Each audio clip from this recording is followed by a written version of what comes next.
Chắc là bà làm cái gì ô tô này bán được tổ phần rồi. Dạ.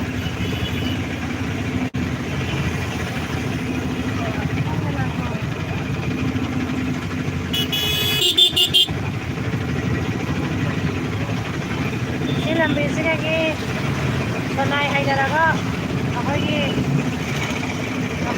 ꯂꯝꯕꯥ ꯀꯥꯞꯄ ꯌꯥꯏ